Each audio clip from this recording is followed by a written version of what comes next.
बड़ी बात है। भारत की प्रमुख नदियां। मध्य प्रदेश को नदियों का घर कहते हैं। मध्य प्रदेश को नदियों का घर कहते हैं। मध्य प्रदेश में लगभग 10,000 नदियां,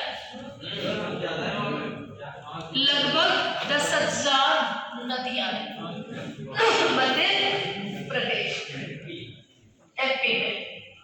ठीक है, इतनी सी बात। अब नदियां दो तरह की होती है, एक अरब सागर में गिरने वाली, एक बंगाल की खाड़ी में गिरने वाली। दो तरह की नदियां अरब सागर में गिरने वाली, ठीक है, और एक नदी होती है बंगाल की खाड़ी में गिरने वाली नदी। बंगाल की खाड़ी में गिरने वाली नदी। अगर अपन राजस्थान पढ़ते हैं तो एक नदी और होती है आंतरिक नदी। पर भारत के संदर्भ में हम दो ही पढ़ते हैं, अरब सागर में गिरने वाली और बंगाल की खाड़ी में गिरने वाली नदियां। पहली बात तो ये क्लियर हुई। अब अरब सागर में गिरने वाली नदियां कौन कौन सी होगी? सिंधु होगी, झेलम होगी, चिनाब होगी, रावी होगी, व्यास होगी और सतलज भी होगी। इसके अलावा भी होगी माही होगी, लूणी होगी और साबरमती भी होगी। इसके अलावा भी कच्छ के रण में गिरने वाली नर्मदा होगी और ताप्ती होगी। ये सारी की सारी नदियां अरब सागर में गिरती है। किसमें गिरेगी? अरब सागर। तो पहला तो ये क्वेश्चन, सिंधु कहाँ गिरेगी? अरेबियन सी में। झेलम में अभी सारा कॉन्सेप्ट मैं समझा दूंगी, पर सिंधु, झेलम, चिनाब, रावी, व्यास, सतलज, माही, लूणी और साबरमती, इन सारी नदियों का जो गिरने का स्थान होगा वो क्या होगा? अरब सागर। नदियां बहुत इंपॉर्टेंट भी है और पढ़नी भी पड़ेगी। तो आज हम बात करते हैं सिंधु नदी तंत्र। क्या बात करेंगे? सिंधु नदी तंत्र। ये सिंधु नदी तंत्र, ठीक है, बहुत सिंपल कॉन्सेप्ट समझना और बहुत आराम से आएगी।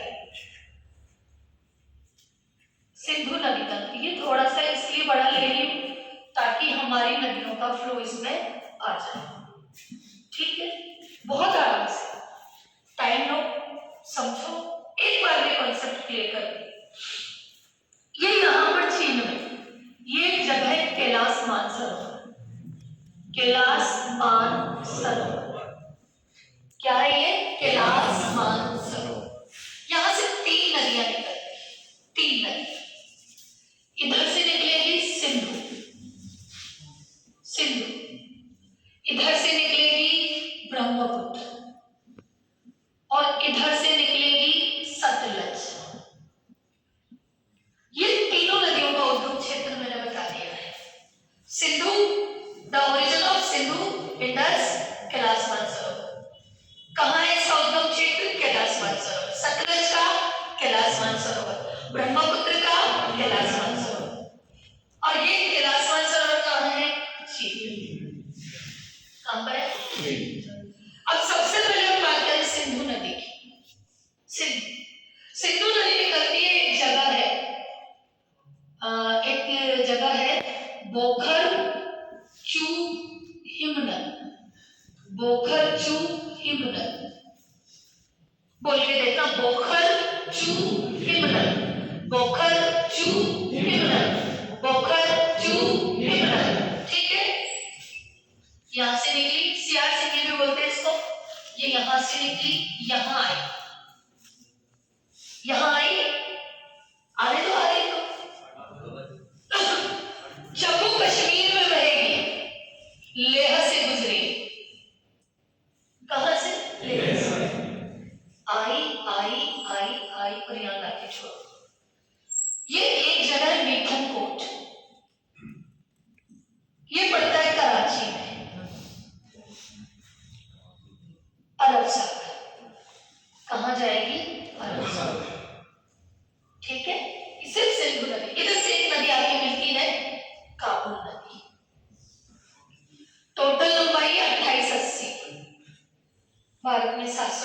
किलोमीटर है, 2810। अब कुछ नदियां आप याद रखना, सिंधु, सिंधु के बाद झेलम, झेलम के बाद चिनाब, चिनाब के बाद रावी, रावी के बाद व्यास और व्यास के बाद सतलज। कौन सी नदी? सतलज। क्रम यही रखना, नदियों का क्रम यही रखना। हम झेलम रावी व्यास बोलते हैं, हम झेलम रावी व्यास बोलते नहीं बोलना। आपको क्या बोलना है? झेलम, चिनाब, रावी और व्यास। झेलम, चिनाब, रावी और व्यास। झेलम, चिनाब, रावी और व्यास। मैंने आपको एक बताया था पर्वत श्रेणियां, काराकोरम, लद्दाख, जास्पर, पीर पंजाल और एक धौलाधार, और एक और ले लूं तो कैलाश, ये भी एक पर्वत श्रेणी है, ठीक है ना। तो ये सिंधु नदी, ये बिल्कुल यहां देखो, ये पर्वत श्रृंखला है लद्दाख और ये पर्वत श्रृंखला है जास्पर, बिल्कुल श्रेणी को काटती हुई निकलती। कौन सी नदी? सिंधु नदी। Sindhu is complete. अगली नदी चलते हैं, अगली नदी झेलम नदी। एक और बात ध्यान रखो कि सिंधु, इसका उद्गम मैंने बता दिया, सतलज इसका उद्गम क्षेत्र भी मैंने बता दिया, झेलम जम्मू कश्मीर से उद्गम होगा और बाकी बचे तीनों हिमाचल प्रदेश से निकले। मैं अगेन रिपीट कर रही हूं, सिंधु का उद्गम स्थल है कैलाश मानसरोवर यानी चीन, झेलम जम्मू कश्मीर से निकलेगी, चिनाब, रावी, व्यास हिमाचल से निकलेगी और सतलज। फिर रिपीट करो, सिंधु कैलाश मानसरोवर, झेलम जम्मू कश्मीर, चिनाब हिमाचल प्रदेश, रावी हिमाचल प्रदेश और सतलज कैलाश मानसरोवर। देखो यही क्वेश्चन होंगे वहां, छोटे छोटे क्वेश्चन, और हम छोटे क्वेश्चन में गलत नहीं करना है। पहली नदी कंप्लीट। अगली नदी ले लो झेलम में। ऐसा समझ लो जहां नाग होगा झेलम वहां से आएगी। नाग कौन सा? बेरी नाग, बेरी नाग। अभी आज रामगढ़ मंडी एरिया में खेराबाद है शायद, उस खेराबाद में एक किसान के खेत में ऐसा खतरनाक सांप मिला है जो इस पूरे इलाके में कहीं भी नहीं। वो सांप सीटी बजाता, मतलब सीटी जैसी आवाज निकालता है और दूर से ही इसको देखने में भी आपकी मृत्यु हो सकती है। मतलब अगर आपने डस लिया तो आपकी मृत्यु है और डॉक्टर का इलाज उसमें काम नहीं करेगा। अखबार में आज का आया है ये खेराबाद के आसपास ऐसा नाग, अगर आप इलाज भी कराओगे ना तो अंग सारा गल के और आपकी मृत्यु निश्चित।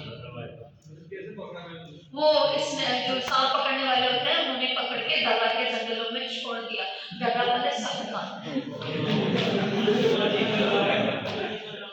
है ना, बेरी नाग और एक नाग और भी शेष नाग। और एक और क्वेश्चन याद रखना, नाग जैसी बात नहीं हो जाए तो जम्मू कश्मीर में है नाग, बेरी नाग हो, शेष नाग हो या कोई और भी नाग हो तो भी यही रहेगा। ये यहाँ से निकली, उद्गम यही है। यहाँ से निकलने के बाद यहाँ आई, कौन सा शहर बसा हुआ है इसके किनारे? शहर को 2 मिनट ले लेते हैं।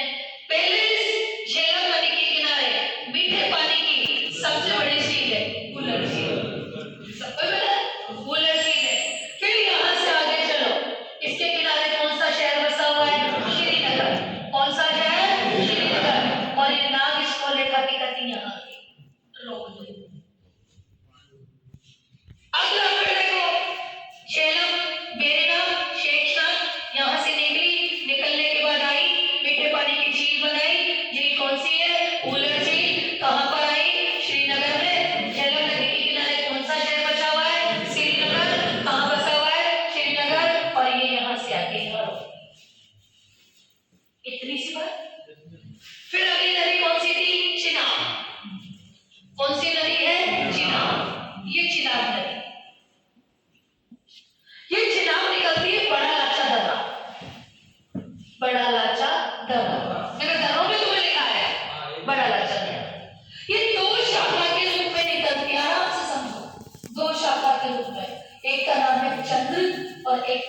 भागा।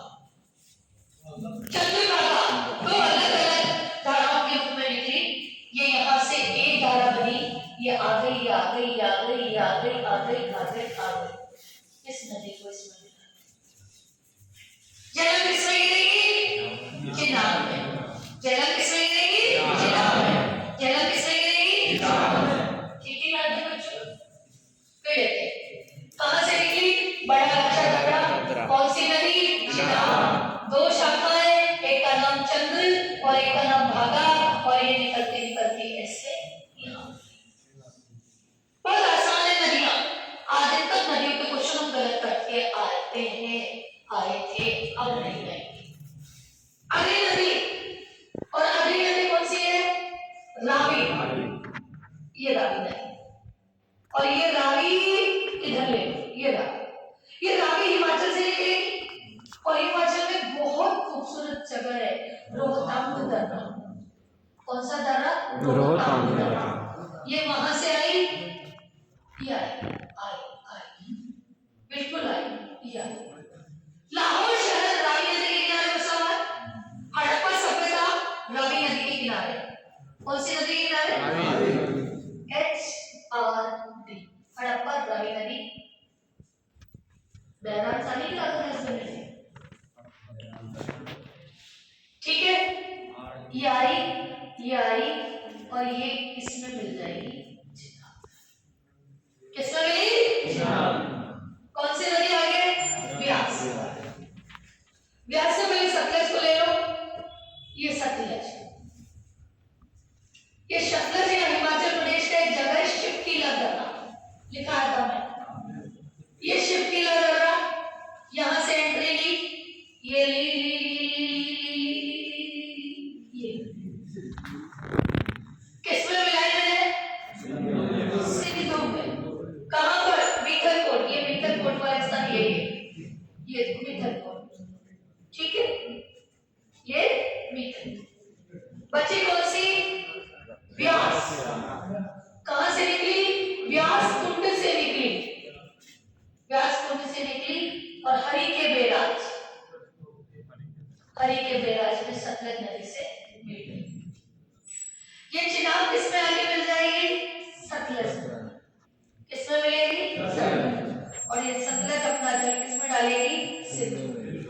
किसमें डालेगी? सिंधु। फिर रिपीट करूं, ध्यान से देखना।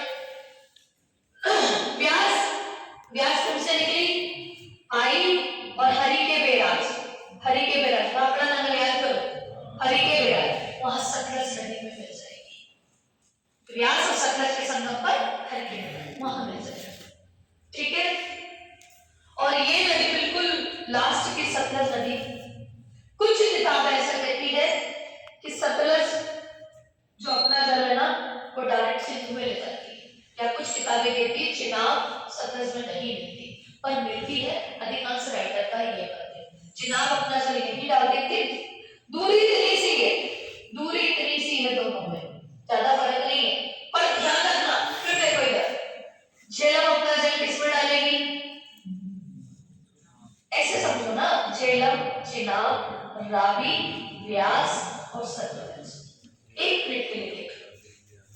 ये चिनाब, झेलम अपना जल, रावी, व्यास, सतलज में, और ये और सब अपना जल किसमें ले जाएगी? अरब सागर। कहां ले जाएगी? अब क्वेश्चन है, वो कौन सी नदी है जो अपना जल, वो कौन सी नदी है जो अपना जल, वो कौन सी नदी है जो अपना जल सिंधु में नहीं ले जाती? आ गया आंसर? क्योंकि व्यास वही खत्म हो रही है, तो अपना जल कैसे लेकर जाएगी? एक और वो कौन सी नदी है जो पंच नदी में शामिल नहीं है? पंच नदी में शामिल नहीं है। अब बताओ।